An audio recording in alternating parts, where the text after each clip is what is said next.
Hello guys, আসসালামু আলাইকুম। আজকে আমরা পেঁয়াজ তুলবো।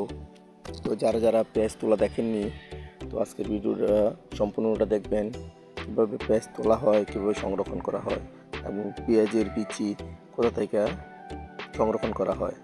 এই যে গাছটাতে ক্ষেতগুলো দেখছেন, এই ক্ষেতগুলো যেগুলো কালো কালো ফুল, এগুলো হচ্ছে পেঁয়াজের বিচি, এখান থেকে সংগ্রহ করা হয়।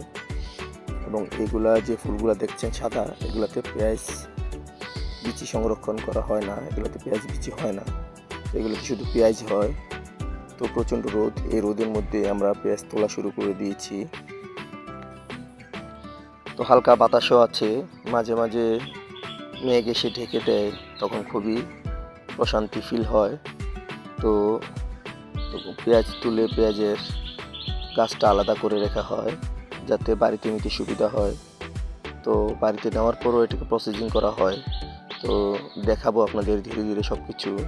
তো দেখা যাচ্ছে আমার মেয়ে এবং শালার মেয়ে খেতে চলে এসেছে পেঁয়াজ তোলা দেখতে। তো তাদেরকে সাথে নিয়েই আমরা পেঁয়াজ তুলতেছি এবং তারাও আমাদের হেল্প করছে। তো দেখুন, অনেক পরিশ্রম হয় অবশ্যই, প্রচণ্ড রোদে তো তাই। তো সম্পূর্ণ ভিডিও দেখেন। তো আমরা পেঁয়াজ তুলতে অনেক সময় লাগে, অবশ্যই পেঁয়াজ তোলা হয়ে গেছে, 3 ঘন্টা সময় লেগেছে প্রায় পেঁয়াজ তুলতে, প্রায় 3 ঘন্টা লেগেছে প্রচণ্ড গরমে। এবং শালা মাথায় করে পেঁয়াজগুলো বাসায় নিয়ে যাচ্ছে। বাসায় নেওয়ার পরেও কিছু প্রসেসিং আছে যেগুলা আপনাদেরকে দেখাবো সামনে।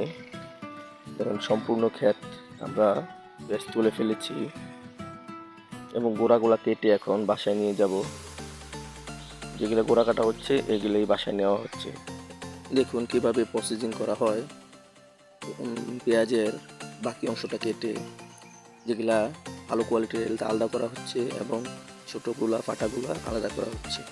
এভাবে সুন্দর করে প্রসেসিং করে ভালো কোয়ালিটিগুলো সংরক্ষণ করা হয়, যেগুলা ভালো কোয়ালিটির। ধন্যবাদ সবাইকে, আসসালামু আলাইকুম।